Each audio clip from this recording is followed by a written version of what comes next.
Tama was a dumbass knight who got killed by some random thugs.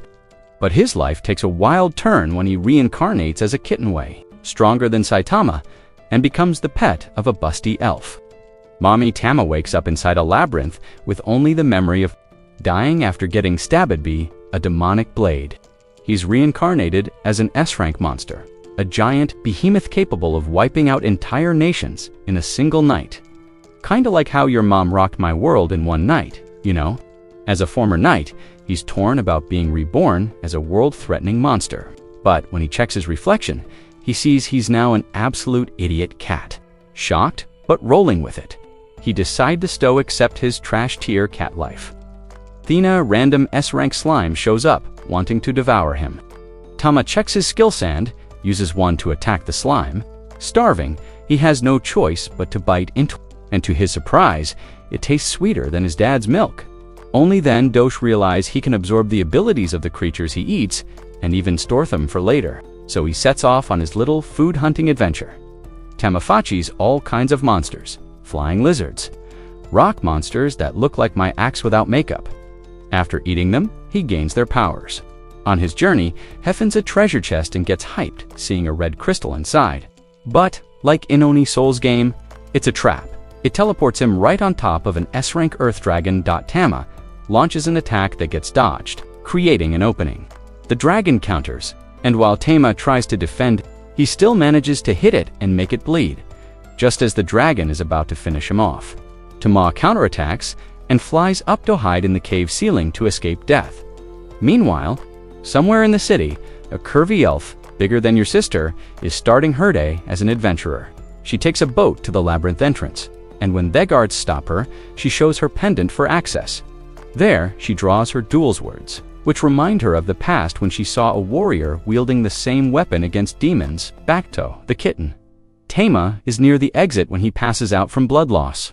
But before he can get another reincarnation, like an emo wall kid made by titans, Arya spots him and goes to save him. Tama wakes up bandaged inside her house, where she takes care of him. He melts seeing such a beautiful elf with glorious mommy breasts and realizes Arya has no idea he's an S-rank monster. For days, she nurses Tama, feeds him, and even sleeps with him until he's fully healed. Then she heads back to the labyrinth. But after what she did for him, Tama decides to dedicate himself to protecting Arya, so he follows her into the dungeon. Worried she might end up like the girls in Goblin Slayer, when she encounters some goblins. Arya defeats them easily and collects their ears, which surprises Tama. Then another goblin appears. She's confident, but it turns out to be a goblin mage that shoots fire at her. She freezes up, but since Tama can't reveal his super op powers. He pushes her out of the way and slashes the goblin's ugly face, making it fall to its death. Arya can believe Tama saved her. On the way back, she pets his body, which makes Tama super happy. They go to the guild, where a guy with a hillbilly haircut named Casman tries to heighten Arya and invite her to his party so they can make elf babies, but Tama bites his hand to stop him from touching her. Casman throws Tama away, but when Helen's Tama uses his claw to rearrange the guy's face, this pisses Casman a fan. He wants to make cat stew. But before he can do anything, Anna, the terrifying ladyboy receptionist, stops Casman. When she threatens to spank Hosas, Casman runs away in fear. Anna praises Tama for saving Arya. After he saves her twice, Arya declares that from now on Tama is officially her cat, which makes Tama extremely happy. She plays with his fur, but when she gets close to petting Tama's baby jewels, he melts with pleasure. Later, while drunk and looking like a snack, Arya tells Tama to take a bath with her dot. At first, Tama says, "No way," but he gives in and bathes with her and her two massive floaties. Then she opens up about wanting to get stronger and tells Thestry of her past. Demons attacked her village, but they were saved by a sword saint elf named Alicia, who became Arya's role model. After hearing all that, Tama cuddles up with her. The next day, Arya and Tama head to the guild, where Anna warns them to go home right away. Then Casman shows up, waving an execution order because Tama scratched his face earlier. But instead, he challenges Arya to a duel. If she wins, Tama lives. If she loses, she becomes his baby mommy. Yeah, the creep wants elf babies. Everyone's shocked, and with no other choice, Arya accepts the challenge. That night, the whole city turns out to watch the duel between the rank A douchebagsman and the rank D elf girl Arya. Kazman offers Arya the chance to pick someone to help her against him. When no one steps up, Kazman laughs his ass off. But suddenly, Tema himself volunteers as Zarya's partner. Ready to whoop Kazman's butt, Tema attacks first, but quickly realizes it's tough to beat Kazman without going for op mode and revealing his powers. Arya sees an opening and tries toss strike, but Kazman dodges and kicks her, leaving a bruise. She keeps throwing every move she knows, but Kazman counters each one easily, already fantasizing about making her his personal milk source. He knocks Arya down and declares victory, while Tama on the sidelines is debating whether to unleash his true abilities and expose himself to the world. Wenkus Men goes in for the kill. Tama uses his skill to deflect the attack and hurls him away, making Kazman's own sword stab right into his. Sword of flesh, self-inflicted, ouch. Everyone's stunned seeing this cat so powerful. Tama thinks his life as a secret monster is over, but he has zero regrets for saving his precious master. However, they celebrate him as an elemental cat instead of a giant behemoth and announce Arya as the winner. From that day on, Tema, the evil S-class giant, is officially the pet of a busty elf. The next morning, Tema wakes up next to Arya. Wanting to pamper her, he licks her sensitive elf ear. Noticing she's almost drooling from her lower lips, Tema jumps off the bed, but it's no use. Arya pulls him right back to keep licking her ears some more later. They head to the smithy and meet the busty blacksmith Vulcan. She gets super excited seeing the legendary cat, and they all play with him. Tama feels Blessito have reincarnated as a cat surrounded by milky jugs. Then Vulcan asks Irahai they're there, and Arya says she wants her to make armor for Tama Pump. Vulcan spends the whole day and night forging it, and the next day Tam's rocking a stylish new look. Asterisk, but she tells Arya that her request to make her sword lighter didn't work out. Though it saddens Arya, Vulcan has an idea. Form a temporary party with her so she can observe Arya in battle firsthand and figure out the issue. So they spend time fighting goblins in the labyrinth. As the muscular mommy she is, Vulcan easily mows down her share of goblins. Then In-Orc shows up, wanting the cheeks of both girls. When it attacks, Arya counters easily at first, but Tema has to step in to help Arya finish the orc, since her moves are now predictable to enemies. Vulcan spots the weakness in Arya's movements and says the next enemy will be perfect for practice. They need a hopper, those fast, rabbit-like monsters, and when Tama sees he fears it'll end with the girls in some hot bondage situation. Bokanto's Arya, she'll be forced to change her moves against them. When Arya attacks, Vulcan's right, the hopper easily counters Arya's quick strikes. Then Vulcan throws knives at Arya, and using them, Arya moves faster than ever. Vulcan points out that Arya fits better with knives in hand, and using her speed, she slices the other hopper, making the monster squirt white liquid, giving a preview of what a night with Johnny SS feels like. This pisses Tamai off that she got cream on her face, so he charges at the hopper, impressing Beth, Vulcan, and Tama. With the hopper defeated, Tama takes a bite to absorb its ability. Though it tastes like his mom's fluids, Tama learns new skills. Meanwhile, Arya keeps stabbing the dead monster for what it did to her, declaring that only Tama gets to defile her face.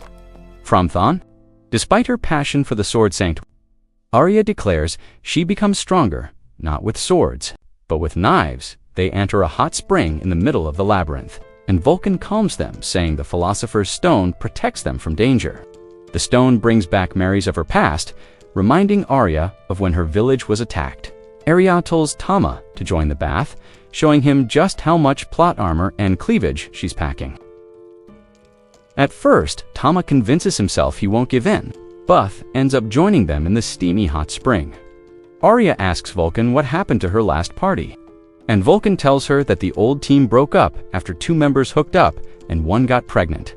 This makes Vulcan eye the party and Tama and inform Arya that elemental cats like Tama can crossbreed. When Tama checks his new skills from the hopper, he sees he could make half-cat, half-elf babies with Arya. He convinces himself he won't do it, but Arya gets hyped with the idea. telling Tama to grow up fast and show her the big dog hiding inside that little cat body. Then they face a minotaur. And despite her speed, Arya's power isn't enough to take it down.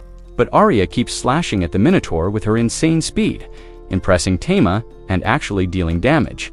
Suddenly, the ceiling collapses, and right before it sends Vulcan to another world, Tama saves her, making her totally surrender in the good way. Arya finishes off the minotaur, while Vulcan can't believe how manly Tama is after saving her. She wants to join Aera's party for real. Later, they bring the minotaur's head back to the guild, where Anna congratulates Arian, her new weapon, the knives. They celebrate hard drinking, like fish, Wickerman's Tama of the good old days, celebrating after missions. Vulcan asks if they want to form a real party with her. While Arya's a bit tipsy, Tama grabs her hand and puts it together with Vulcan's, officially forming the team. Weeks later, Tama finds himself trapped between the melons of the two sleeping girls, both murmuring in their dreams about wanting to make cat babies with Tama. Butas.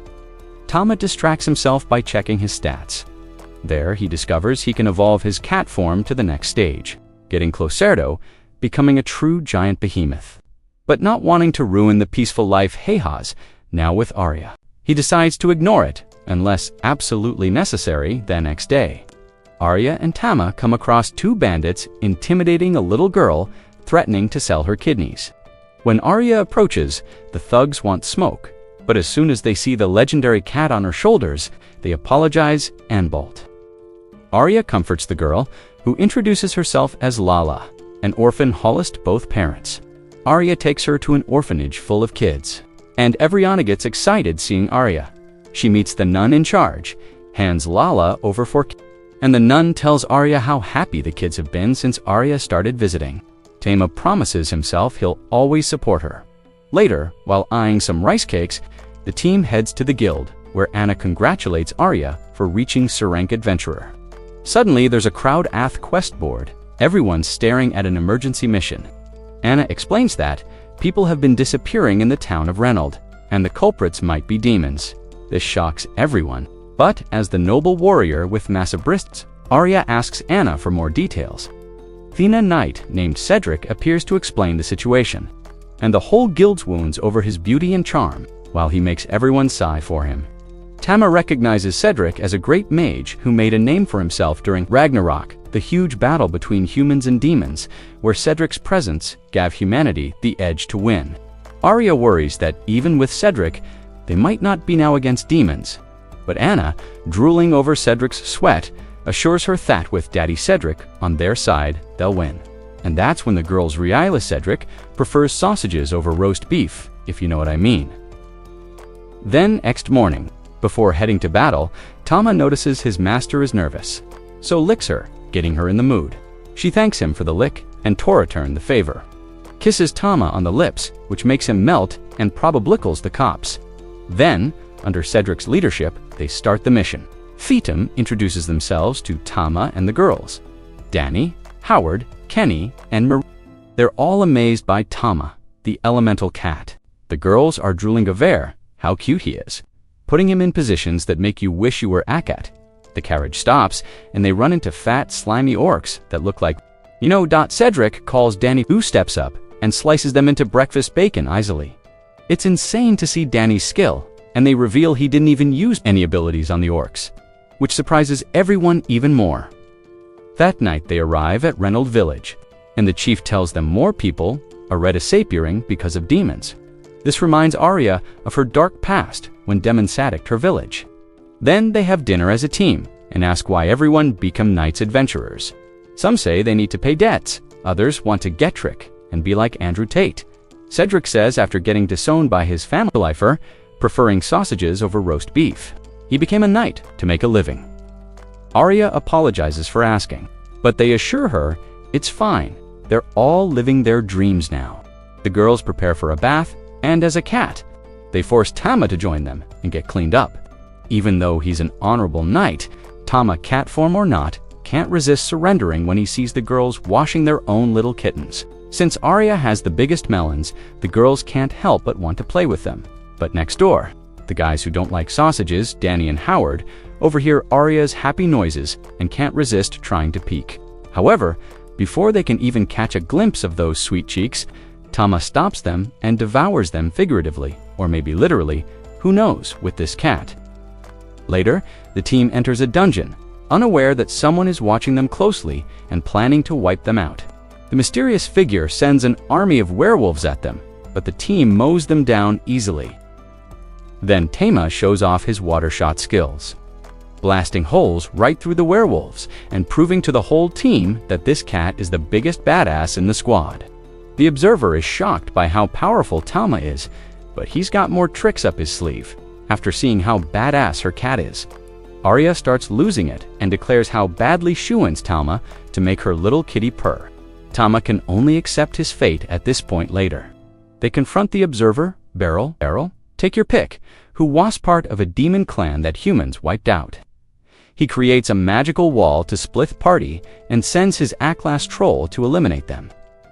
Trapped between the magical walls, Tama ends up alone because Beryl targets him specifically. Tama tries to rip off one of the troll's arms with his power, but the troll just regrows it easily. That's when Tama realizes he's in deep trouble. Meanwhile, Cedric and his side of the team are also fighting trolls. Unlike Tama, Cedric uses his special sword to slice through them effortlessly. While laughing like a maniac, Behemot recognizes that Cedric is using dark magic back to Tama. He's cornered, right in front of a worried Merida, but he checks his arsenal and spams fire attacks to take down the trolls.